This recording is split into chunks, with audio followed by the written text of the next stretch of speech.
Ladies and gentlemen, testing 1 2 1 2, testing 1 2 1 2. How is everybody doing on this late evening? It is your boy Lewis back on the Lewis Sports Network, coming right back at you once again with another heavy hitter banger with yet another video. Before we get started, ladies and gentlemen, make sure to smash that like button, hit that subscribe button, make sure your notifications are turned on, make sure you're sharing this on your social medias, on Reddit. Truly appreciate it. Hope everybody is having a wonderful Tuesday afternoon. I hope everybody also can hear me in the chat. Let me know who is in the building. I truly appreciate everybody taking the time to be a part of the stream. I truly appreciate it. So again, make sure to hit that like button and make sure to share this on your social media. And if you're new to the channel, make sure to subscribe to the channel, man. I truly appreciate it. How is everybody doing on this Tuesday? Today, we are talking about the 1992 versus the 1996 Dream Team. And let me just make sure that you guys can hear me. And again, salute to everybody in the chat. And again, subscribe to the channel if you are new. Using a new microphone. So I just want to know if you guys can hear me. Just let me know. How's everybody doing? Shout out to Karam. Appreciate you, my brother. Shout out to Ryan. What is good? Shout out to Brandon. He says, salute. Lewis Sports Network. I hope you enjoyed your birthday. Appreciate that. Shout out to Ron. Appreciate you. So I know that previously when we did the comparison of the USA teams, shout out to Gabriel. He says loud and clear. Awesome. Sounds great. Thank you, man. I appreciate that. And Karam says he's done with Jerry Jones. I can see that.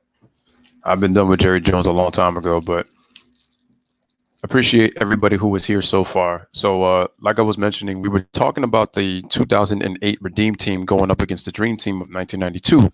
Well, in this episode, I decided to put a team that I think that could put up a pretty good fight, only because there's players similar from the 92 Dream Team that you could probably say this is Dream Team 2, and I'm talking about the 1996 U.S. Olympic team. We'll be looking through the rosters. We'll be talking about a little bit of the matchups, and what do you think could be the difference maker between these two teams? So shout out to Ryan. He says that the microphone sounds great. Sure, appreciate that. And thank you for the happy belated birthday request. I appreciate that. Once again, ladies and gentlemen, before we continue, I just want to say that once again, if you are looking to donate to the channel, and once again, it's an option. You don't have to do it, but the links are in the description box. So anybody that comes in and they want to know how they can donate to the channel, you tell them to donate to the description box. You will see the links to both my Cash App and PayPal. All right, let's get started. So you're looking at these two rosters and you're saying to yourselves, man, this is going to be a heck of a matchup, because you're looking at some differences in here. Shout out to Joel Haber. Appreciate you. So for the 92 Dream Team, they're being coached by Hall of Famer Chuck Daly. And we have Patrick Ewing, we have Magic Johnson, David Robinson, a younger Karl Malone, a younger Charles Barkley. We have Christian Laettner, 12th man off the bench. Obviously, you got the GOAT MJ. You got Larry Bird, who was on his last limbs. Obviously, it was his last year. Scottie Pippen, younger Scottie Pippen. You have John Stockton, Chris Mullin, and you end with Clyde the Glide Drexler. Appreciate it, Ron. Yes, I did have a good birthday, man. Appreciate that. And yes, we can't be remiss without giving a shout out and the prayers to the players over in Orlando. So make sure we a lot has been going on over there, man. So just give my thoughts and prayers to the people in Orlando right now that are going through, that are getting sick during that time. Appreciate the mic check. Appreciate that. Thank you. Just give me 1 second, guys.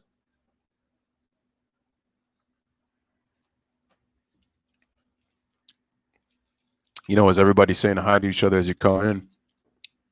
So yeah, the 92 Dream Team is considered the greatest team in NBA history when it comes to Olympic play. But what if I were to tell you, ladies and gentlemen, take some of those players off that 92 team? Yes, a little bit older, but now you add Mitch Richmond, you add Gary Payton, you add Penny Hardaway, you add Shaq, and you add Grant Hill to that team, and you add Hakeem Olajuwon. Things are looking a little bit different.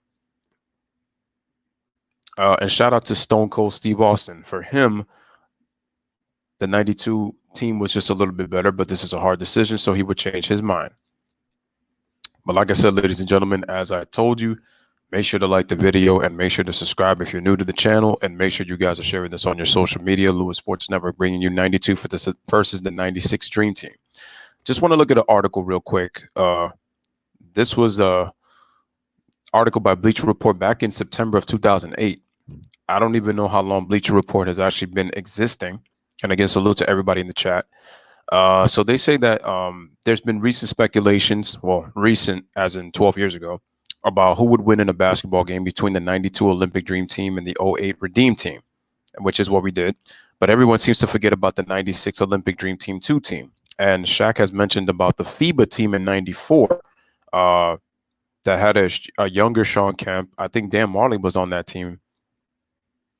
I got to also remember that FIBA team of 94, Shaq, in his opinion, says that the 94 FIBA team could beat Dream Team of 92.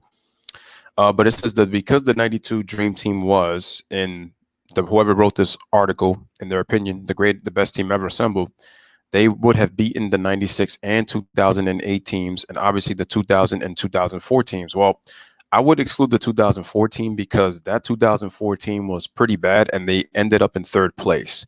And if you look at their FIBA team back in 2002, they came in sixth. So it just lets you know right there, you know, some of the players that were put together on those teams. Shout out to Dude Jefferson in the building. Appreciate you coming through, brother. Appreciate that.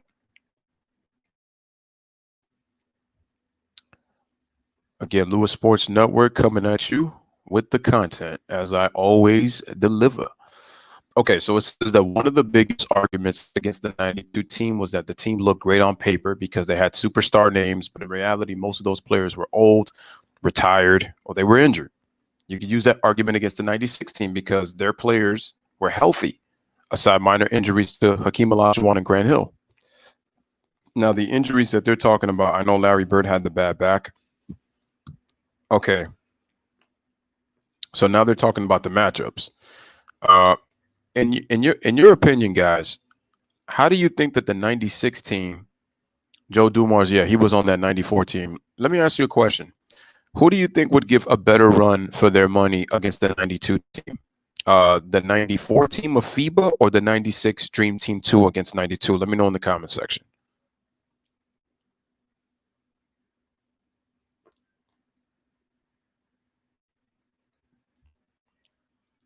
Again, who do you guys think will put up a better fight? As a matter of fact, I would even have to check that 94 roster too, just to see how they would fare up against the 96 team. Let me see. Let's look at that 94 roster. See, because now they're saying which one do you guys think is originally Dream Team 2? Is it 94 or is it 96? It's a difficult one. So Jay says that Charles Barkley was the best player on the 92 and 96 team. He definitely was the best player on the 92 team. That's for sure. I thought he was remarkable. He played the best. He was literally the best player. Shout out to money. Okay, so Joel thinks that the 96 team Dream Team 2 is the better team. We're going to look at the roster. I'm going to look at the roster real quick. So let's check it out. Let's look at Dream Team 2, the cocky team. This team was coached by Don Nelson. Okay, so this had a pretty good collection themselves. You have Joe Dumars, you have Mark Price, you have Dominique Wilkins. At this point, he's 34. Everybody else was under 28 years old. Shaq was 22. We're looking at Derek Coleman, Sean Kemp, Reggie Miller. Reggie Miller was on the 96 team. You had Joe Dumars. You had Dan Marley. Dan Marley was on that team. You got Sean Kemp. Sean Kemp was not on the 96 team. And you had Larry Johnson. You also have Alonzo Mourning on this team. Pretty interesting, though. Pretty interesting. Shout out to G Money. He says, I hope you enjoyed your birthday. Yes, I did. Thank you very much. Jay says that 94 team was tough, bro. I think Sean Kemp was on that team. Yeah, Sean Kemp was on that team I just mentioned. To me, the 96 team, okay. It's weird because some of the 94 team members were on the 96 team. If you look at the 96 team, at the very least, you had, well, actually, the only guy who was on that 94 team that was on the 96 was Shaq and Reggie Miller. Oh, Kevin Johnson, I forgot, was on that 94 team. And we're talking about prime Kevin Johnson without the injuries. Man, it's crazy. Crazy. These are some, this is like a really tough matchup though.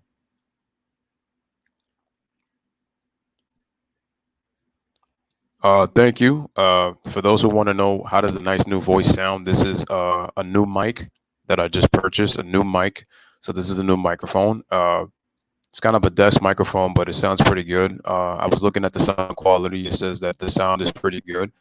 The good thing is I can leave it on the desk, and I can also use it, take it off, and then just pretty much talk on the microphone, like if I was conducting an interview or if I was broadcasting, from a table. So, but yeah, shout out to Poseidon. Appreciate you again, guys. Make sure to like the video as you guys come in. Jay says that 96 team was better.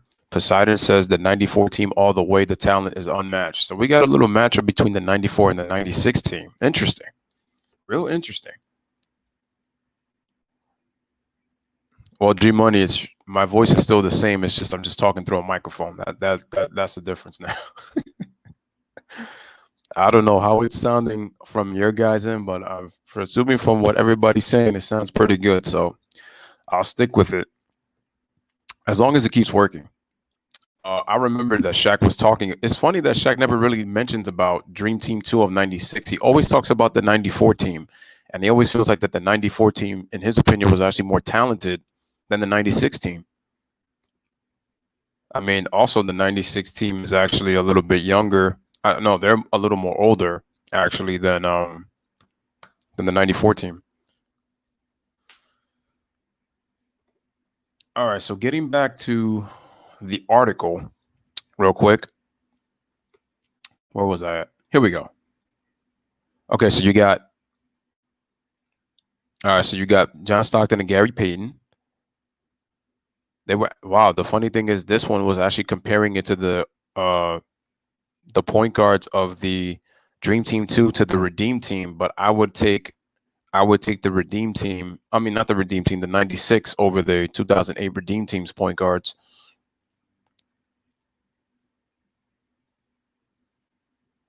Yeah, and so yeah, they're looking at the matchups. And we definitely have to look at the matchups.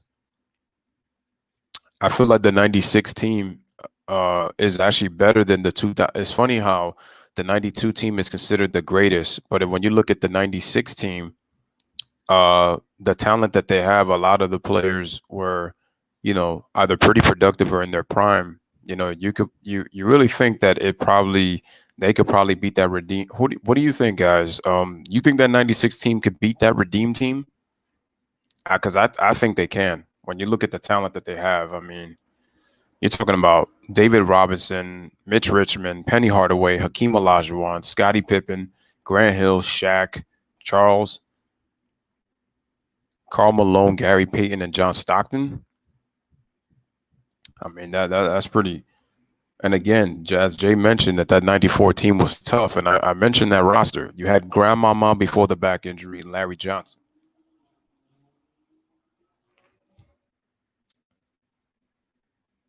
I mean, this is why I enjoy doing these things, man, because it's like I do these things for people to understand the basketball history, appreciate the great players that played, even if I didn't get to see them play some of these guys. If I didn't get to see them in their prime, I always try to learn about them because you got to learn your NBA history. Once you learn your history, you pretty much know basketball, from basketball history to today. Even if you didn't see the guys play, the key thing is to do your research. Shout out to Gold Simmons, man. He says you need 60 more to 1,000. I think you mean 40 because I'm at 960 already. If I was at 940, you would have been right. But again, shout out to Gold Simmons. And if you guys haven't, make sure to go subscribe to his channel. Shout out to Gold Simmons. Appreciate you, aka Louisville Cardinal. So know you are, man, but appreciate you stopping by for being here. Means that much. I know that there's a podcast going on Amir's channel. He's doing the Precision Podcast. His guest is Giants Alliance. Go make sure to go check their channels out. I was just on there for the last episode, and we had a lot of fun doing that when G Money knows because we were there. So it was great. Definitely go check out Giants Alliance and go check out the Sports Critic. You guys are doing some great work. Getting back on the article here. Again, make sure to smash that like button as you guys come in. All right, let's see. All right, so getting to look at the rosters. Now I'm looking at the rosters. Here we go. All right, let's look at the 92 team. So we have, I got to ask you guys, what do you think is the most interesting position that you would look forward to in a matchup between the 92 and the 96 Dream Team? Dream Team 1 against Dream Team 2. What positions are you actually looking forward to, like, in those matchups? Let me know in the comment section, because I think there's some really intriguing matchups, even though we have some similar players. And the thing is, we have one coach by Chuck Daly, and then we have another coach in Lenny Wilkins. Lenny Wilkins, I believe, was the assistant on the 92 team. He got to be the head coach on the 96 team. And the assistant coach here was Jerry Sloan. Shout out to Poseidon. He says the 92 is better than 96 because of Magic and Bird. Okay. The 96 had most of their star players in their prime. Okay. Richard says, man, that 96 team was nice, but he's got to go with that 92 Dream Team. Poseidon says the Jordan Mirror matchup.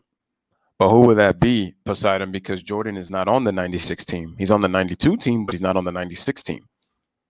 That's like kind of like most of the difference. If you look at the players that were on the 92 team, you have 1 Barkley, 2 Stockton, 3 Malone, 4 David Robinson, and 5 Pippen. So five of the 12 players on the 96 team are from the original Dream Team. They're from the original Dream Team, which is very interesting. So like I said, guys, like what are some of the matchups that would be really intriguing when you look at the matchup between the 92 and the 96 Dream Team? Dream Team 1 against Dream Team 2. Because I mean, you obviously have, I mean, it's crazy. I look at 92 Chuck against 96 Chuck. If we look at the centers, it would be what? Patrick Ewing and David Robinson going up against Shaq and older David Robinson. But this time you got Hakeem Olajuwon. And again, shout out to Richard, shout out to Poseidon, and shout out to Ron. I mean, we look at the 2-guard position. We have Clyde and Jordan going up against Mitch Richmond and Reggie Miller. And Jay says that the 96 team is better than that 92 team easily. Plus, the 92 team used to get destroyed at practice from the college all-star players. I mean, I know that they didn't take that practice seriously, but I do remember this, Jay. I don't know if you saw the 92 Dream Team documentary that came out in 2012. But your boy Larry Bird, when he saw Chris Webber, who was on that practice squad of 92, he said if Chris Webber was going to get in the league, he had to get out of here. Just think about that.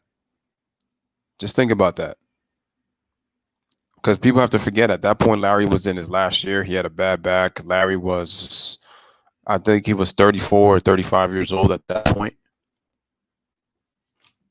I think Larry would have played for a couple of more years had it not been for his back injury. Okay, so Poseidon says, man, in that case, if Jordan was not on 92, on 96, he says 92 will win. The only way I see 96 winning is that interior post paint. Yeah, because when you look at the interior, you're talking about a young Shaq who had not reached his physical peak yet. You have Hakeem Olajuwon, who was arguably the best player at that time, if not the second best player once Jordan returned. Then you got David Robinson, who's what, 30? He's about 30 years old. So David Robinson's still in his prime. But then you're going up against a younger David Robinson, and you're going against a young Patrick Ewing, who was what, 29, 30 years old? But the difference is at the USA center position outweighs them 3-2. And if you look at the power forwards, it's even at 2 apiece. It's 92 Malone against 96 Malone and 92 Barkley against 96 Barkley. That'd be an interesting swap. And Ryan would like to see, he's looking forward to that 92 Patrick Ewing against 96 Shaq. Okay. 92 Ewing against 96 Shaq.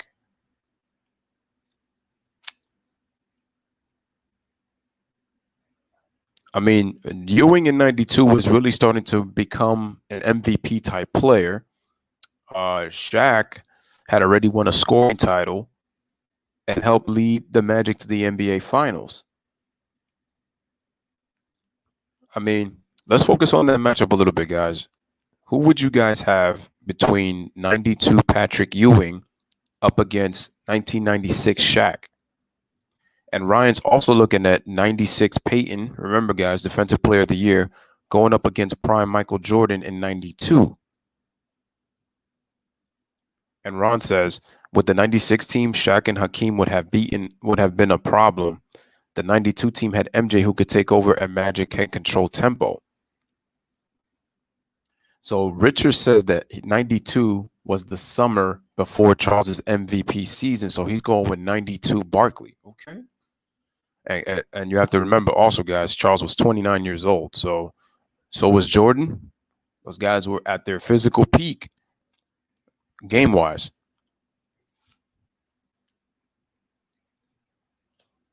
Smash that like button, hit that subscribe button for the Lewis Sports Network.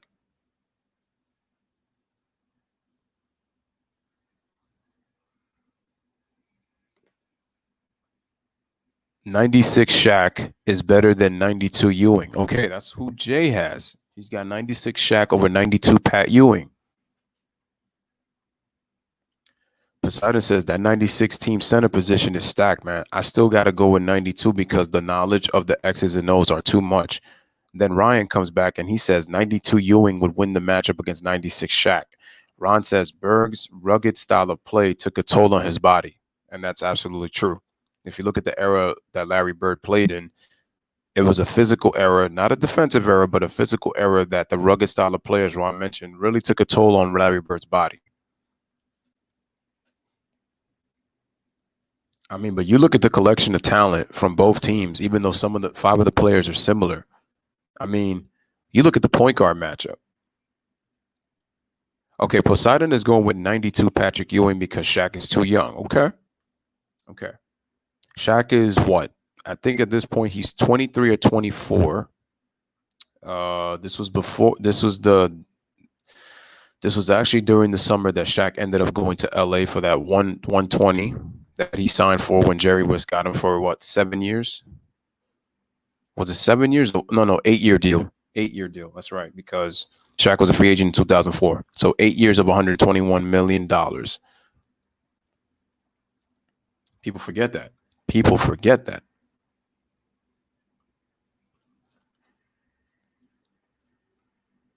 And then Richard's going with 92 Pat Ewing. Okay.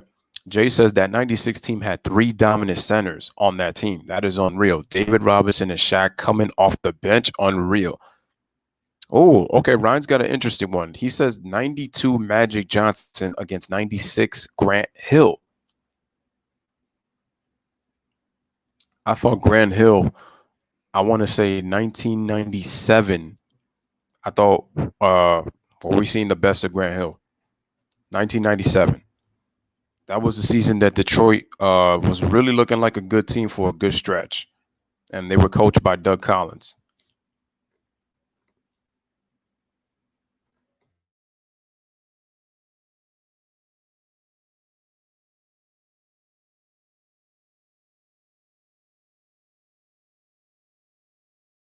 Keep smashing that like button as you guys come in.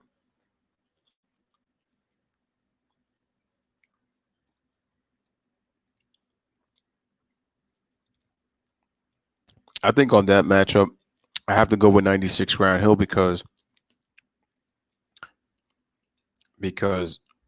Magic was never really known as a great defender, and he's going up against a young Grant Hill. So I would choose Grant Hill over him, especially because Grant Hill was like one of the true point forwards of his time.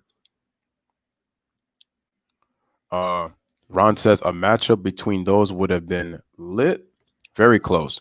And then Jay is going 96 Grant Hill against 92 Clyde Drexler. Oh, okay. So we got Prime Clyde against entering Prime Grant Hill. That's an interesting matchup. Jay, who you got in that matchup? 96 Grant Hill against 92 Clyde Drexler. And anybody else could answer in the chat as well. And I see Ric Flair has come in. Woo! I mean, I could do a better woo than that, but I'm not going to try to scream through the mic. Give me a microphone and let your boy talk, because your boy's got something to say. Woo! Okay, Poseidon says people underrate Chris Mullin from 92. If the 92 plays 96, he's the X factor. Interesting point. That's a very interesting point. I was going to talk about Chris Mullin. I actually wanted to put him up against his former teammate, Mitch Richmond. 92 Mully against 96 Mitch.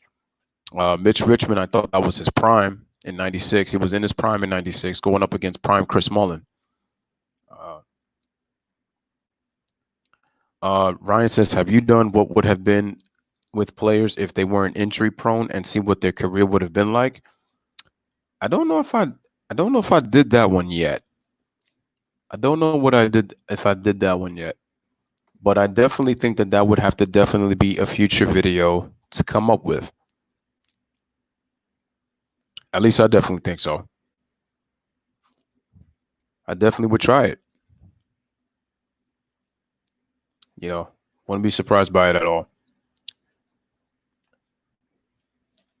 And Jay says that's a tough matchup. And shout out to Dude Little in the chat. Appreciate you. Make sure to smash that like and hit the subscribe button if you're new to the channel, and share this on your social media. Okay, shout out to you. Appreciate you coming through, Dude Little. Shout out for you being new. Are you a basketball fan? Are there any other sports that you also like to watch? You can just let me know in the comment section. And again, make sure to hit the like if you haven't, and subscribe to the channel. And I appreciate you for coming through.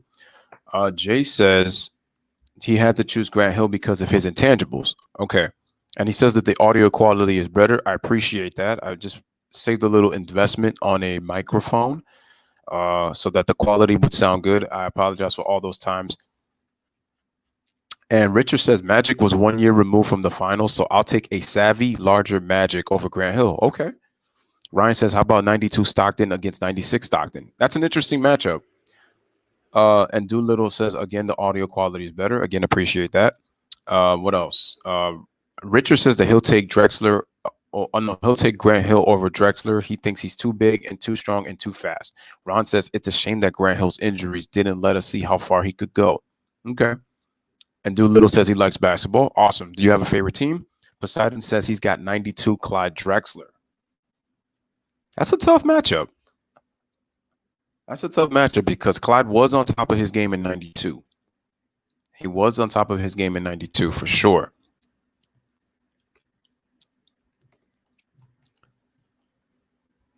Also, Doolittle, if you have a favorite player, who is your favorite player? I already know why Jay said that. He says I would take neither Stockton. I already know why he said that, and I got you, bro. I still got to do that video that you requested, so that's going to be in the works. So don't worry about that one. Okay, so Doolittle, his question is, who do you think is the best Laker ever? That's a good question. In my personal opinion, it's and you're a Blazer fan. Awesome. That's cool. Awesome. I don't get a lot of Blazer fans that've been on my channel, so that's actually cool that I actually get to meet a Blazer fan. Is Damian Lillard your favorite player on the Blazers team, or did you have a former Blazer that you enjoyed watching as a Blazer fan? As to who's the greatest Laker ever, in my personal opinion, it's Magic Johnson. I think Magic Johnson is the greatest Laker ever. That's just my personal opinion. But like I said, Kareem was great, Kobe was great, Shaq was great, Jerry West was great, Elgin Baylor was great, even Will Chamberlain in short time was great. So I appreciate the greats of the greats that played for the Los Angeles Lakers and put on that uniform, because that team is all about winning. But if you're asking me personally, I have to go with Magic Johnson on that one.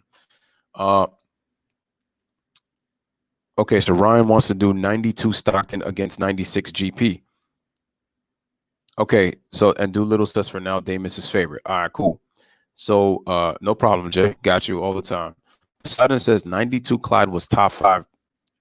Well, actually, Clyde wasn't a point guard, Poseidon. Clyde played the 2-guard position, and actually he was the second best 2-guard. He was the second best 2-guard in the NBA. Some of the people in the media were saying that he might be becoming the best player in the game and was the best 2-guard. Michael Jordan didn't agree with that. So when they met in the 92 finals, Jordan took that matchup very personal, and he decided to show Clyde that he was better than him. And he knew how good Clyde was. Nobody could deny how good Clyde was. It's ridiculous if you don't think that Clyde was not a great player, because he was. But Jordan was just that much better. And Richard says Hill was still in the works. Okay, that's what Poseidon says. Got you. Richard says, but Clyde only had one hand. Beat most players based on athletic abilities. Doesn't have that against a prime Grant Hill. That's true, because Grant Hill had a very good left hand, and he could drive left if he wanted to. Jay says the Blazers in the early 90s were very talented. They just had low basketball IQ. Oh, absolutely. Absolutely. No question about it. They had all the talent. They just had low IQ, especially in close games. They just always find a way to seem to fold. Doolittle says that he's carrying the Blazers. Yeah, you can say that. But yeah, okay, if you ask, okay. He says his reaction. But his reaction to the OKC shot, I was screaming and jumping and crying emotional. Oh, okay. I think you're talking about the one from last year that Dame hit on Paul George, the 37-foot one to end the series. Okay, he says that Ron says that for him, he has to also go with Magic Johnson as the greatest Laker. Okay. Doolittle says, I get that asked a lot from Blazer fans. Also, Blazer fans like yourself actually ask you that. Okay. Poseidon says, to me, Kobe is the greatest Laker ever. His influence over Los Angeles and the younger generation is why basketball is on the rise. I definitely say that Kobe's had an impact. And I think if people think that he hasn't, I mean, you're just straight up hating and being very blasphemous with yourself, because look at the Californian play. Look at Kobe is an East Coast kid that played his whole career in the bright lights of Hollywood. And look at the players he's influenced in California. You know, that lets you know something, that Kobe has had an impact. And then if you look at Kobe's global impact, I mean, he's huge in China. You would think that Yao Ming would be bigger than Kobe, because Yao Ming is from China. He's Chinese, you know, and he's president of the CBA as well, currently now. And Yao's in the Hall of Fame. But man, if you were to go to China, Kobe's like a god over there in China. Like, Kobe culture is practiced in China, folks. So Jay Jefferson says Drexler always has his head down when he dribbles. That's true. He doesn't keep his head up. Poseidon says, you think the 94 team would beat 92? I will tell you this. If you look at the 94 team and the 96 team, they have talent top to bottom that I think could give both of those teams could give the 92 team a run for its money. Richard says Clyde was super athletic, like out of this world athletic, super fast and strong. And I always thought his IQ was good, but Hill is one of the few players that is a better athlete. I thought Clyde had good IQ. My issue is I think his IQ was very good throughout the flow of the game. But my issue with Clyde was his IQ in close games. Also, my issue with Clyde was he tended to pick up unnecessary fouls at the wrong time. It was just weird for Clyde. And I felt like when it came to pressure situations, the moment kind of came big a little bit with Clyde. And if you look at the Blazers, you can make the case that they had a chance to win that series, and Clyde did not play his best basketball in those 92 finals. And Doolittle says I have to go with Magic as well. He's the greatest Laker of all time. And Doolittle, if you haven't subscribed yet, make sure to hit the subscribe button. And if you also to like the video. But again, I appreciate you for being here. You've given some great points. Jay says that Magic is the greatest Laker I've ever known. Magic said that Kobe was, but it's Magic for me. I know Magic did that out of the kindness of his heart, and he knows what Kobe has meant to Laker basketball, obviously, and to the fans of Los Angeles. But I still got to go with Magic Johnson. I mean, you're talking about a guy that revolutionized Showtime in the 80s. Like, when you go watch, I'm not saying that Kobe is not box office, because Kobe is box office, but when you look at people have to understand something. The stars that you would see in the 80s set the precedent for what you would see today at the Staples Center. Those stars, if you look at Jack Nicholson, who was he originally watching? Magic Johnson. It wasn't Kobe Bryant. Kobe Bryant is just the continued legacy of Laker lore. But people were watching Magic and Kareem, eventually James Worthy. Like, people got to understand that, man. But Jay says that Kobe is the set. Dude says that his second favorite player of all time is LeBron James. Okay. That's cool. Jay says Kobe is the second best Laker even ever, in my opinion, and that's not a bad thing at all. That's just a high honor. This is my thing. I really wish that people really need to understand that when you talk great about a player, but you don't have them as high on your list, and you give legitimate reasons as to why you wouldn't put him up there, I still think that it's an honor that you even have him as high as you do, despite the fact that you might not have him, at the very top. Like, for me, when I mention Kobe, I say that I have him as the 11th greatest player ever. And I said that with all due respect to Kobe, because I watched Kobe growing up, and Kobe is one of my all-time favorite players. It's just that the gentlemen that I have in front of Kobe, I just think that we're a little more, they just did a little bit more when it comes to what they bring to the table than he did. But that doesn't mean that Kobe didn't bring anything to the table. He definitely did. I just think compared to the guys that I have above him, they were just a little bit more impactful. That's all I'm saying. But Kobe has definitely had an impact. He's influenced culture. Like, people don't understand. The thing is, Kobe would have been bigger had it not been for the rape trial. Everybody knows that, because Kobe was getting propped up to be the next MJ.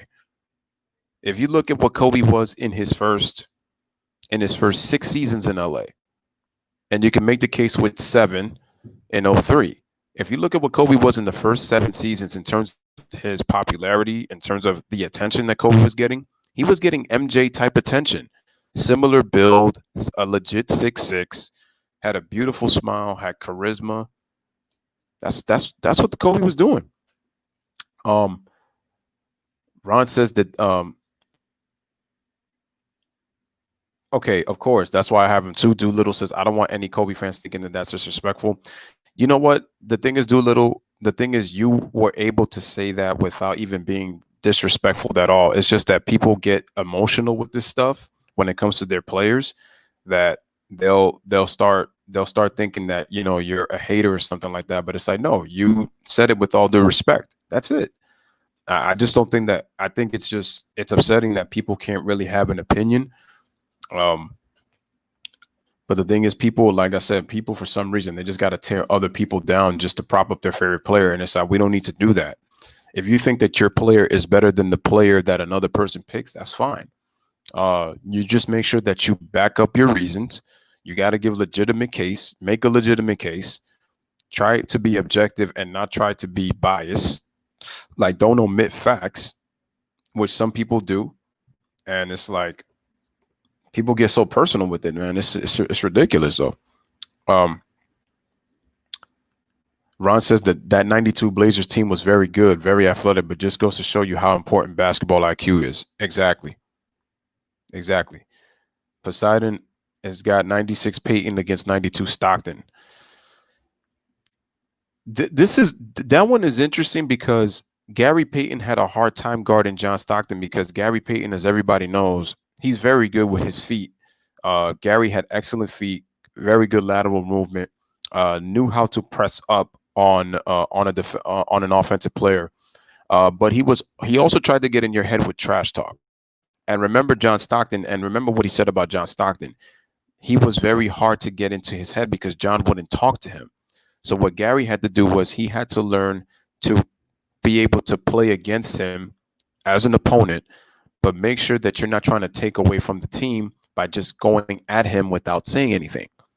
See, because what happened is you start to focus on one, and then you take yourself out of the game. John Stockton's looking at it as I'm just trying to help my team win. You could talk all the trash you want, but that's not going to take away from me because you're trying to make this a one-on-one battle. Stockton's like, no, I'm looking at it as team against team. He's like, I know I'm going against you, but I'm making it team against team. Gary Payton tried to turn it individual. See, and when he couldn't get to Stockton, Stockton was winning the battles. Gary Payton got his fair share of victories too. But the key thing for Gary was he had to come back at John Stockton, play him tough, and not worry about getting into one-on-one battles. Just focus on helping your team win. And Gary said he figured him out.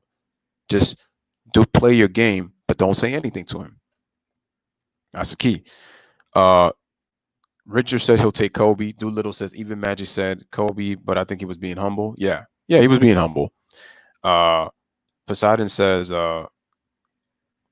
Jay says, go watch the 1990 finals versus the Pistons. They killed the Blazers mentally. It was fun to watch. Bill Laimbeer really got in their heads. Oh, he got in their heads easy. Just listen to, who was it? Listen to Buck Williams. I forgot what game it was, but the Blazers were getting technical left and right. And Phil Jackson, Blazers have a tendency to self-destruct. If you watch that 1990 finals, as Jade mentioned, they was able to get into the Blazers' heads easy. And Poseidon said, and yeah, so he'll go with Magic. I don't know why this generation can appreciate greatness and like to argue who is top 5. You know what, Poseidon? If it was that easy, trust me, everybody would always try to, everybody would appreciate greatness. But in the world that we live in, that's just not going to happen. It's just not going to happen. We always have to compare. And the thing is, you could always say it brings interesting debate, but I think you can have a debate without going at another person. And then the thing is, you get emotional about a player, and then you get personal with somebody else's character with the person you're debating. It doesn't need to go that far, But what I got to tell you is, the key thing is the media is the one that continues to create these arguments. It's not the regular fans that watch. So when we listen to the media, we start to try to either form our own opinions or we start to follow what they do. And once we follow doing that, we've become the media, just without the social platform that they have, being recorded on TV and talking and trying to influence, the public. That's the difference. Anthony, shout out to Anthony L in the building. Appreciate you coming through, my brother. Appreciate it. Making sense. Shout out to Joel. What up, Anthony? The case never went to trial. It was just preliminary hearings. Yeah, I know. I know that lady tried, though. No problem, dude. Little appreciate you. Ron says that Magic and Bird were crucial in promoting the league, and in that era, it wasn't easy to win a championship. Absolutely. People have to also remember that even though if Robert Parrish and Kevin McHale were on the Celtics, the best player was at small forward, and that was Larry Bird, who could also play 4 if you wanted to do the matchup. But Larry Bird was the 3. Also, if you look at the Lakers, obviously Kareem was the best player, and he was the center.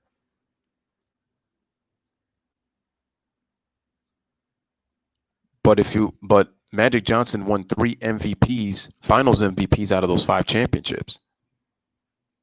1 went to Kareem and 1 went to James Worthy. Magic won 3 out of the 5 Finals MVPs: 1980, 1982, and 1987.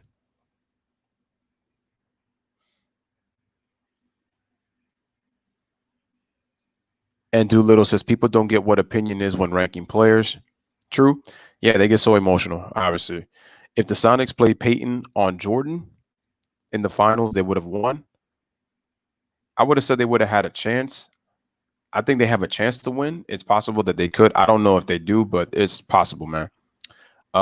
Doolittle says that even if people get their reason why they tear down the player, and that the NBA, it should. Oh yeah, absolutely, I agree about the players. I have a question. Isn't the media people? Why do people say the media? Oh well, because the reason that they're called the media is because when it comes to social platforming, you look at sports news. They're called the media for a reason. It's the people who are doing interviews with the players, whether they're talking to them like in an area. If there's a press conference, that's why they're called the media. The people that are on like places like Sports Center and all that kind of stuff, they are the mainstream. So what mainstream basically means is your internet, your televisions, where you can watch on your tablets, your phones, your computers, desktops, laptops. That's what mainstream is. That's the difference. Okay, he forgot what he said. Okay, the Redeem team would give the 92 a hard time. Oh yeah, we did mention that. That would be true. But Poseidon, when we actually did the matchups, the Dream Team actually won 3-2 by position. But it would be a close one. It definitely would be close. All right, appreciate that, Doolittle. Appreciate that. Doolittle says, name your top 10 in order. Okay, top 10 in order. Okay, if this is all time, number 1, Michael Jordan. Number 2, Kareem Abdul-Jabbar. Number 3, Bill Russell. Number 4, Magic Johnson. Number 5, Larry Bird. Number 6, Tim Duncan. Number 7, Hakeem Olajuwon.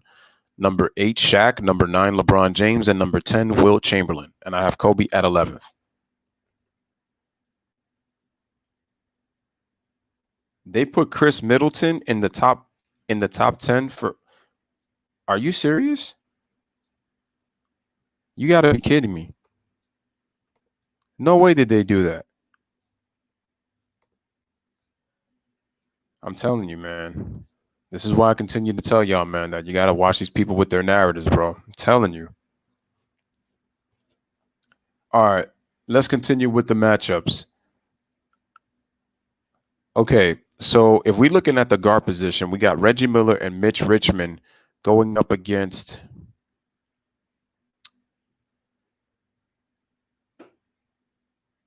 So guys, who do you have between Mitch Richmond and Reggie Miller going up against Clyde Drexler and Michael Jordan?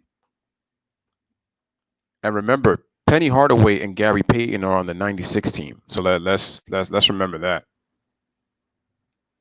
The list that I just gave you, Doolittle, is all time. That was all time. This is all time. The top 10 NBA players is a little bit more difficult because you have players that are injured. G Money says that Middleton is good, but he isn't. You can't trust Bleacher Report, honestly, man. Okay, so Jay's going with Clyde and he's going with Jordan all day.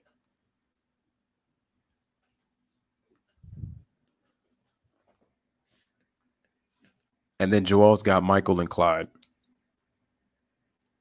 Wow, this is crazy. Okay. And then for the point guard matchup, guys, who do you have between John Stockton and Magic Johnson against Penny Hardaway and Gary Payton? I think that's an interesting matchup right there. That's an interesting matchup. The one that I gave you was all time. The Bleacher Report one is 100 players of today. Let's see. Richards got Clyde and Jordan. That's not even a question. Okay. Damn. Now, we're not going to talk about Reggie's motion off the ball. We're not talking about The Rock, Mitch Richmond. But I do agree with y'all that I think that Clyde and Jordan, especially because they're both in their athletic prime, they're not even 30. Both of those guys are 29 years old. That's just too much for Reggie. But I think the point guard matchup is a little bit interesting between Penny and GP going up against John Stockton and Magic Johnson. And then Joel has got Penny and Gary at the point guard position. Okay. I like Penny because of his size. He can match up with Magic, not in terms of Magic where to back him down in the post, but Penny could use his quickness. Penny was a good post-up player. Penny could take Magic to the perimeter too because Penny was a pretty good shooter from the outside. Gary Payton, the defensive beast that he is, he would actually be a pest on both Magic and John Stockton. The only time that Gary Payton would have an issue is if he was posting, if Magic was to get him in a post-up. Ron says that Chris Middleton is definitely a good player, but he's nowhere near the top 10. No way. I got Magic and I got John Stockton. Okay, Posada's going with Magic and Stockton. Okay. Oh, okay, your top 5 players are the players of today. Okay. I think Anthony Davis is not a top 10, is not a top 5 player, but I think he's a top 10 player. I have, in terms of the best player, it would be Kevin Durant if he was healthy, because I would go KD 1, Kawhi 2, LeBron 3, Giannis 4, Steph 5, Anthony Davis would be at 6. That would be my order.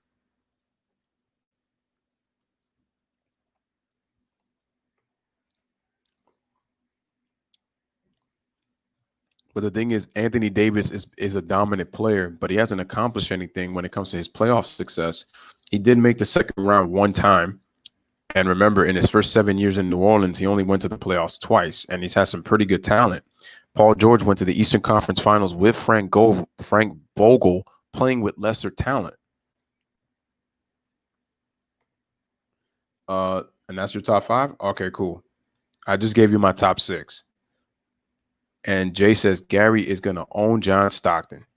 Ron says Prime Penny could go with the best of them. Facts. Facts. Anthony Davis is not a top 5, man. That's why he with LeBron. You have KD at 6? All right. Your list. I respect it. I got KD at 1 when he's fully healthy. I think he's the best player in the game. I think LeBron would be. The only thing is, I just think that as well as he's played, he is slowing down. He's starting to show a little bit of slowdown. We don't know what Kevin Durant's going to be right now. And then if you look at Kawhi Leonard is the last 2. If you look at the last 3 seasons, he missed 20 games last year. He missed close to 20 games this year.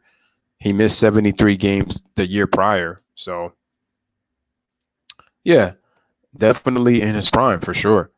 And Ryan has got an interesting matchup. Who you guys got between Reggie Miller against Chris Mullin? I think that's an interesting matchup. If we look at some of these switches, that is a very interesting matchup.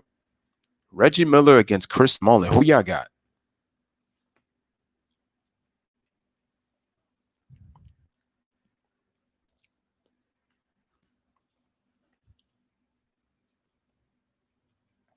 And if you haven't, smash that like button. Hit that subscribe button for the Lewis Sports Network. I definitely got to do a future video on the forgotten 94 team. Oh, they were coached by Don Nelson. Ah, Nelly. That's right, Nelly.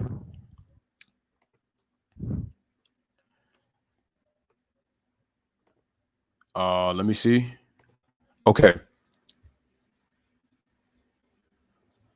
When KD is healthy, he's the best in the world. He already proved that more than once. I would agree with that. Ryan says, man, it's a toss-up. True, but LeBron is not washed. No, LeBron's still not done yet. I mean, he's still playing at a pretty good level, considering that he is in his 17th year at 35. But this year's going to tell me everything, though. I got Reggie over Mullin, but they are basically the same player. G Money says, I say it's a toss-up, but I might have to go with Reggie Miller. Okay, Richard says AD is no beta. That's a very interesting argument that I'm going to have to bring up in a future video, I think in a live stream. I think so. Joel's going to go with Reggie.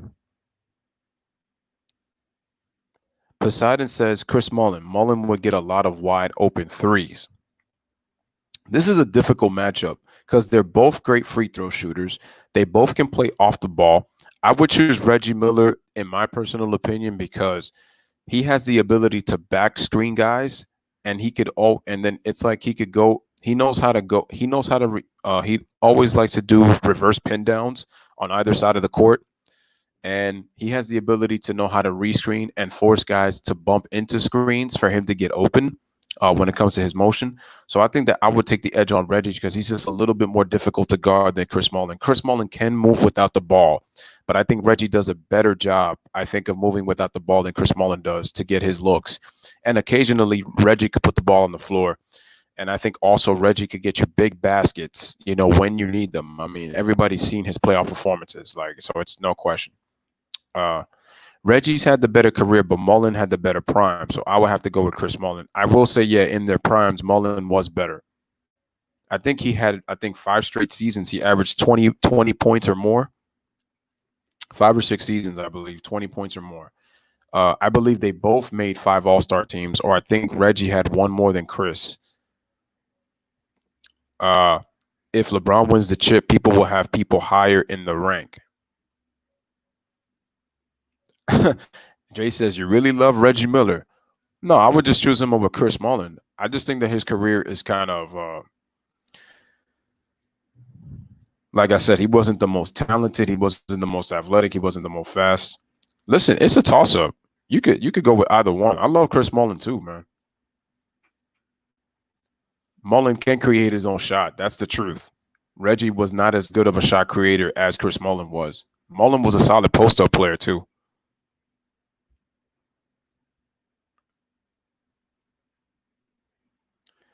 Let me see.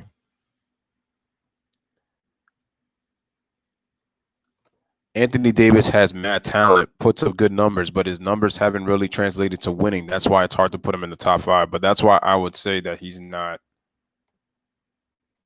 Yeah, people do forget how good KD is. A lot of people hate him right now. The truth said, healthy Kawhi is scary for the league and in a perfect situation. No, absolutely. And he came out and said he's feeling really good right now. So,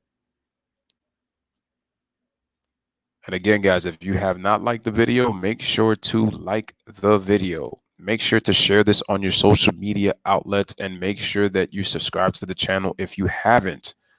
Lewis Sports Network giving you the content on this brand new microphone. I might as well add, it's been pretty well. So I'm glad that you guys appreciate the sound quality and you said that the audio is pretty good. I am also using my older laptop. It has Beats audio as well. So I think when you combine with this good microphone and then you have Beats audio, I think you're coming up with some pretty good sound. But I mean, I enjoy it.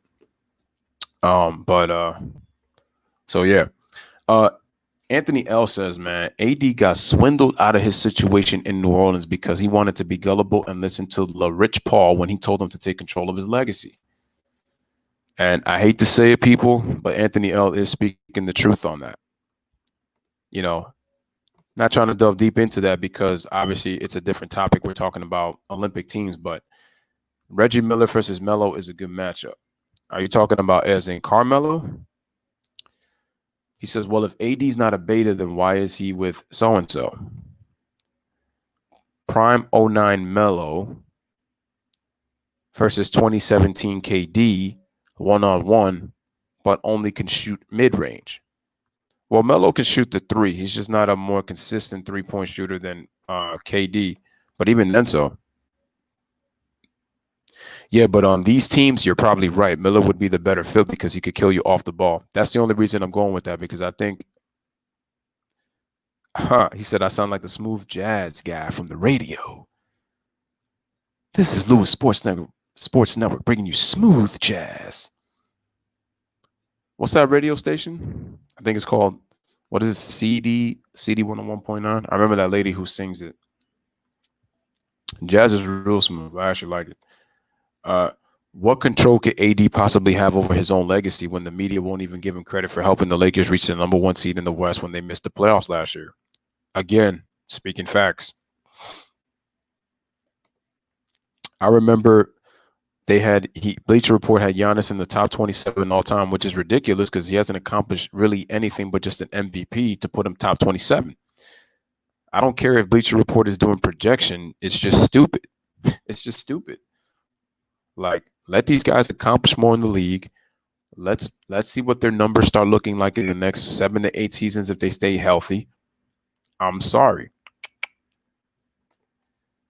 AD should have stayed with the Pelicans and led that team and help out Zion, but he didn't because he's not the alpha. He doesn't have the leadership or the killer instinct. That's why he's playing with LeBron James. It's because he's not a leader. Giannis is beast, but he isn't top 50. It's crazy to even put Kawhi Leonard, and it's crazy to put Giannis, and it's crazy to put James Harden. Jay, that's harsh, man. I think he didn't want to take the chance on Zion being ready. I mean, we'll never know. Oh, it's 100.9? Okay. The Pelicans have good overall team. Now the team before those trades were trash. Yeah, they were not a good team. But, well, he refuses to say the guy's name with that jacked up hairline. Y'all know who I'm talking about. I mean, if LeBron needs a hookup, man, I'll link him up to my barber. Yeah, y'all see my fresh cuts. Y'all already know. Again, salute to everybody in the chat. Truly appreciate you guys on the Lewis Sports Network. Shout out to Dude Little for subscribing to the channel. And with that note, I'm getting that much closer to 1K. Definitely appreciate everybody, with their support, pushing me this close. I couldn't have gotten here without you guys. Seriously. Almost feels like when you reach a milestone like this, it almost feels like if you just won an MVP award and you're just giving an MVP speech, So I'll be like, to the chat, you guys are the real MVP. Shout out to Kevin Durant. That Pelicans team with AD would be a 4 to 5 seed. Oh, definitely. He says, I don't think he's not in shadow. That's right. Unfortunately, I would want to disagree with you. I mean, I would try to agree with you, but it's the reason being Doolittle, and you got to look at it this way. The amount of coverage that LeBron gets, AD's in the shadow. Facts. He got pimped up. I mean, you may not see it that way, but especially if what we've been talking about, it's definitely going to be.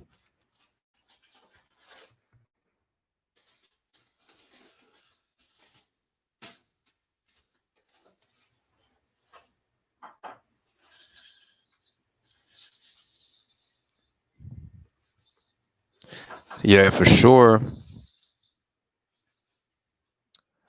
All right, guys, continue to smash that like and hit that subscribe, man, for the Lewis Sports Network. He says he's just not getting enough credit. Oh, no, I agree with that. He isn't. I'm glad I can make y'all laugh, man. What do you think of Amoni Bates? I've heard of the kid. I haven't seen enough of him, Poseidon, so I got to take a look at him, but I'm hearing that he's very talented. I have to take a look at him. I'm going to have to watch him on tape just to see what Amoni Bates is about, but I heard a lot of good things about him. So I'll definitely check him out. So probably come back and take a look at a scouting report for him. Anthony L says the Pelicans were not trash when they had Rondo and Julius Randle. They could have continued to build around that core with AD and Drew Holiday. AD was on very good teams. They just did not go far. That's it. I mean, yes, they ran into Golden State. I obviously understand that, but again, it's not like AD did not have a talented team around him. It's just AD when it comes to that, he's not known as a leader. He's a dominant player. He could put up great numbers, but as Ron mentioned before, leadership is not there from AD. AD is not. And the thing is, you guys also have to understand this. In today's NBA, is run by wings. It's not run by big men. It's run by wings. So your best player is a wing. You can have a dominant big man, but your best players are wings in today's league. That man needs your barber 100%. Hundo. The Lakers are the best team AD has ever been on. And LeBron is averaging so many assists because AD is one of the best players in the league, and it's easy for him. It's actually easy for both of them, Richard, because how does LeBron get his assists? With the amount of baskets that AD is able to finish, and then AD doesn't really have to carry the load as much. So having to play with another dominant player like LeBron James, I think they complement each other really well. So I would say it benefits both of those guys. Is Kyrie a locker room cancer, or does he have his reason? I think it's a little bit of both. Because I'm not going to sit here and pretend like Kyrie's not a locker room cancer, but at the same time, I feel like there's moments where Kyrie has his reasons. So I would say a little bit of both. He like getting 80% of the credit of 100, man. He should get, in my opinion. Are you talking about LeBron or are you talking about AD? Let's see.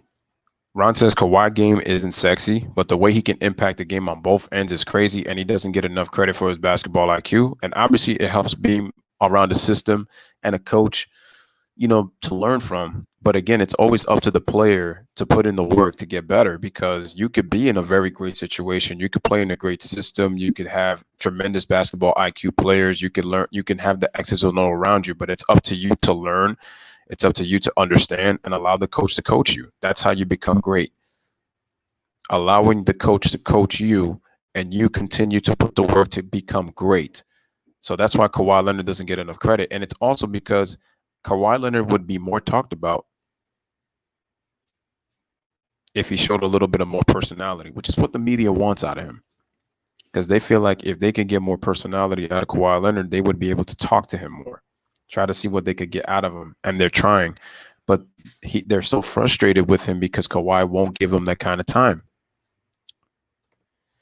Richard, what happened last year with the Lakers not making the playoffs? And what was the excuse when they had a chance to make the 8th seed, even after LeBron returned from his groin tear? But we already know what's going to be said about that, Anthony. It's always going to be about the injuries that all those guys had. And remember, I forgot who were they mentioning. When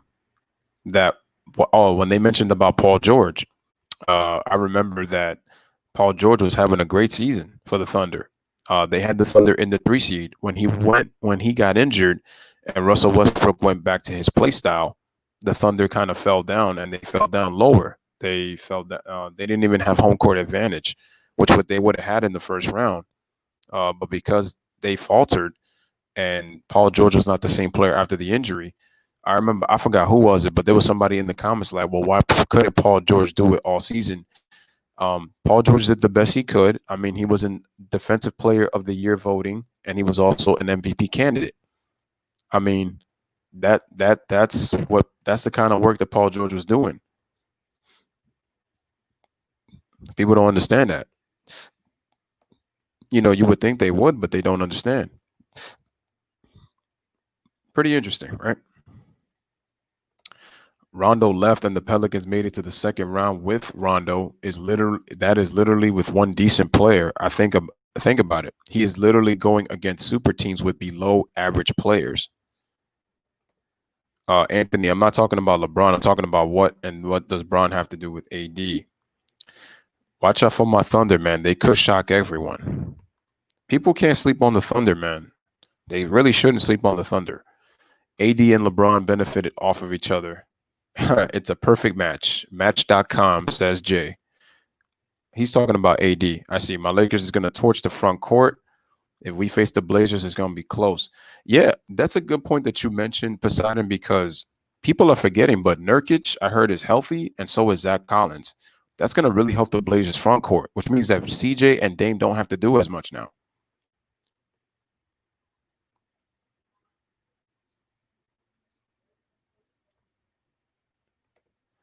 Oh, wait, so you mean to tell me that the Clippers team without Kawhi and PG was good enough to make the 8th seed and not the Lakers with a playoff mode? Oh, chill. That's a good point. That is a good point. Anthony came with that ether on that one. I think the Lakers will run over the Portland Trailblazers in the playoffs if they face off. It's very possible. Very possible. AD, 92 Dream Team. Dude says it's the best team ever. Kawhi doing them off-season workouts with Kobe really helped Kawhi's game, and you can see it. He's already an all-time great to me. I think he's very good. I just think he has to he's going to have to fill his resume for me a little bit to get into that all-time great category, because Kawhi is good. He has Defensive Player of the Years. He's been an all-star. He's a 2-time Finals MVP. I want him to be the best player in the regular season, get himself a couple of MVP awards, really fill out, the stats a little bit. And Kawhi, definitely, then you could really start talking about him in the conversation with some of the greatest of all time. He just doesn't have enough cumulative statistics because he still doesn't have 10,000 points, and he's 29 years old. He just turned 29. Most guys by this age, usually at this time, have already eclipsed over 10,000 points. The ones who played in high school obviously got a head start. Wait, Ryan says every team that LeBron is on in the regular season, his team is rolling on all cylinders, but in the playoffs begin and LBJ and Psychic officiate offense.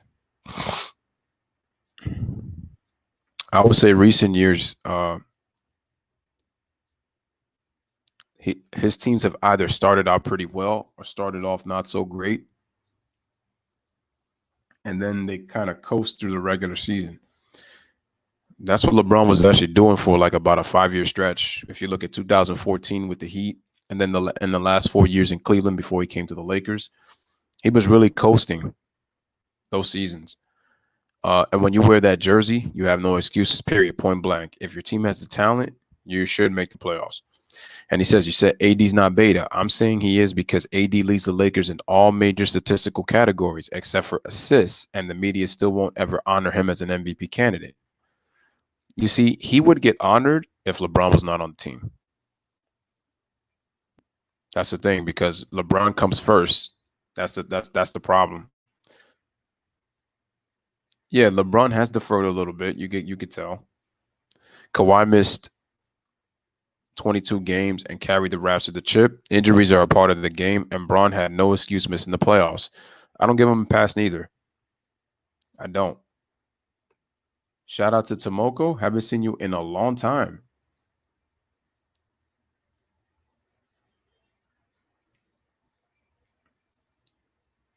Wow, I missed all these. Damn. Okay. He says, I want the Blazers. They have a chance, man. They have a chance. 13 George is the best version of Paul George. AD should have known he wasn't going to get his proper credit. I mean, I honestly think AD doesn't even really care, unless if we'll see what AD does in the offseason if the Lakers don't win, though. That's the media. What they do matter, man. I bet if you ask every player how they feel about it, about AD, they said overachieve last year. I think the season Thunder T says he is great. Is a better team than last season. You're kind of right. I feel like the Blazers could have made that series to 6. I would go as far as do little as to say that the Blazers possibly could have won that series. I don't think that they could have won. I think they could have. One thing I say is that at the age, Bron benefits more than AD with that duo. Oh, yeah, that's absolutely true because AD's only 27. I agree with your points, Lewis. I'm just being caught up in that moment with Kawhi. I feel you. It's all good. But they messed up. Oh, yeah, absolutely. Absolutely. Like, they should have won game 3 and 4. 2 through 4, yeah. Why you think the media attacks every star who refused to join up with Bron? Also, guarantee you AD will get the same type of attacks Kawhi, Giannis, Steph, and KD get if he would have stayed in New Orleans. There's hype and overhype. Zion is overhyped. Also felt Dame, Cantor, and Nurkic being hurt was tough. Nurkic had a leg injury. Dame had cracked ribs. Hood had leg injuries. And Cantor had body injuries. Perkins disrespected PG-13. Oh, I heard about that. I heard. He was putting Anthony Davis over Paul George. And I said that as dominant and as great of a player as Anthony Davis is, Paul George achieved much more. He hasn't achieved as much in his latter years right now. But on lesser talent, he went to 2 straight Eastern Conference Finals with the Pacers in 2013 and 2014. So until Anthony Davis does something like that, I can't put him over Paul George, even if he's a better talent than Paul George. Well, I would say more dominant. I'll say a more dominant player than Paul George. Let me put it that way.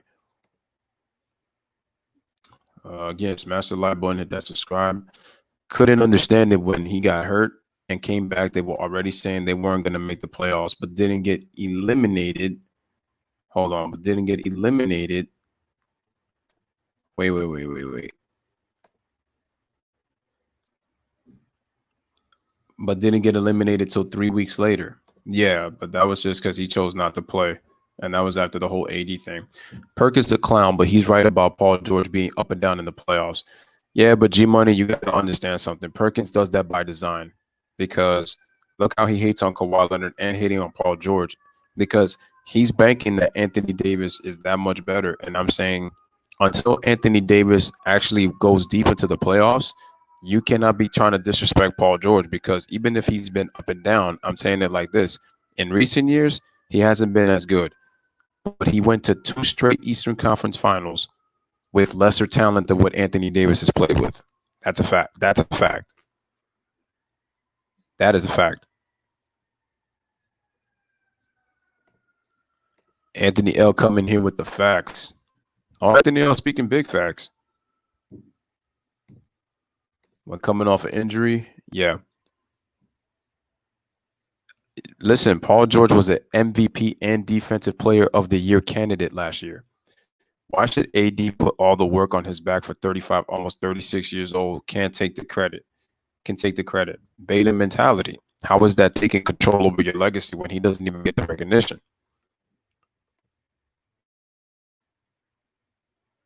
2018 was the worst LeBron. He was toxic and locker room cancer. You know, you know, it's very interesting that you mentioned that because that's why I got upset. And the reason why you make a good point about the Poseidon is because I questioned LeBron's leadership that entire season. And his fans continued to make excuses that entire season, which was very sad. LeBron wasn't the only one, though. You had Isaiah Thomas, you had Kevin Love. There was a lot of turmoil in that locker room.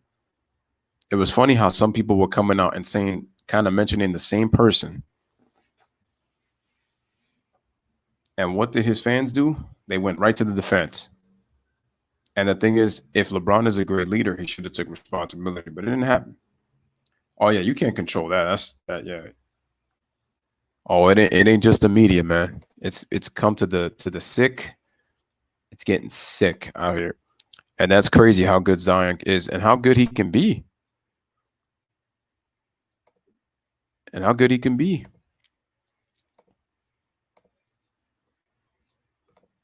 The year the Thunder lost to the Blazers, they lost that series because Paul George wasn't healthy, bro. A healthy George, and they beat the Blazers. Remember, he was an MVP candidate. Oh, I agree. And if you look at Russell Westbrook,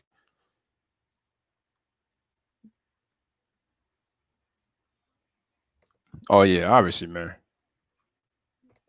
Man, you act like AD choose where he got traded to. He had a list of one of those teams where the Knicks sound baited to you. Oh, but that's the point, man. Cole Wise, that was one of the best. Shout out to Daniel Berry. Appreciate you. You're the GOAT for always coming in here with the comments. Appreciate that. Always doing great. Again, shout out to everybody in the chat. I'm about to stop the streaming a little bit because I want to get ready for the Steph Curry video coming up. But you guys have been doing great so far, man. If he is right, yeah, that to me was what was messed up about him.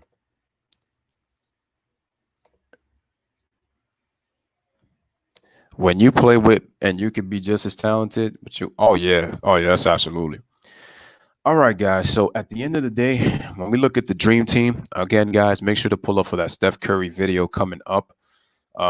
If anybody wants to be a guest on that, let me know. Shout out to Valix, Valix the GOAT. Make sure you guys go subscribe to his channel. Up and coming YouTuber, knows his stuff. Definitely have to check his channel out and make sure you guys subscribe to his channel. But I definitely want to get a couple of people on if you're interested on the Steph Curry video. Just got to push the time a little bit, but I definitely would love to get somebody on. And it's about Steph Curry and does he get a pass? For being a finals in terms of his final performances, because I have some interesting things that I got to talk about with Curry. Not saying he's the best in the world. I'm not saying he's a top 10 all-time great. But I think the media just has a tendency to facts when it comes to Steph Curry, and I got some stats to prove it. So make sure you guys pull up for that video. I see a lot of people. Doolittle says, "Am I a Lake? Are you asking me? All right. He says he's going to be here in the later on. But G Money, don't go into teams, man, because you have a tendency to do that. Please don't do that. G Money, you don't even have to give me your email. I already have it, bro. You don't have to do that. I already have it. I told you a while ago. I already have it, bro. You don't have to do that anymore. Just let me know who else wants to be a part of this. Definitely, I can get you on. Try to get on maybe at least maybe 2 or 3 people. That's my issue with Westbrook, his IQ. Wait, off the court issues. Oh yeah. I mean, if you was gonna go that far, yeah.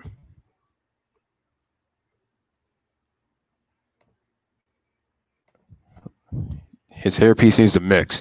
All right, so I think I would take the 92 Dream Team overall over the 96. It is tough, though. That 96 team has got talent and definitely could give a run for their money. When you look at the bigs, I would take the 96 when it comes to the bigs, even though Patrick Ewing and David Robinson were no slouch in terms of their younger years. You're talking about a young Shaq, Hakeem still in his prime, and then you got David Robinson, who was still in his prime before the injury. So that just lets you know, Ram.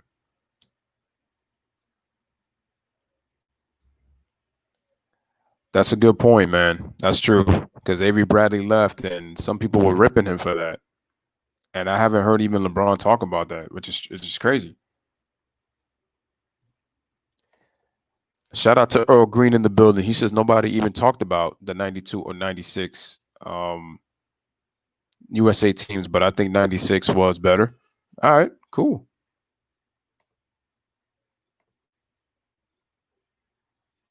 All right. So all right, ladies and gentlemen. So this was another pretty good live stream. Appreciate everybody coming through. Make sure you smash the like. Continue to hit that subscribe button. Continue to send out make sure that you're getting your notifications, and make sure you're sharing this on your social media outlets. Make sure you guys are sharing that. So thank you guys for coming through from the Lewis Sports Network. Shout out to Doolittle. Shout out to Earl Green. Shout out to everybody in the chat for coming through. This is your boy Lewis with another one. As always, I always like to say, we chat together, we stream together, family for life, as Ryan always says. Bless up, live, laugh, love. Thank y'all for watching. Thank y'all for being part of the stream. And once again, and Earl Green, as he said, Shaq and the Dream Team is the X Factor on the X Factor. Okay, that's a very interesting point. But again, guys, make sure to pull up for the Steph Curry video coming up. And we got a lot to talk about on that one. So again, guys, take care, and I will see you guys in about 25, 27 minutes.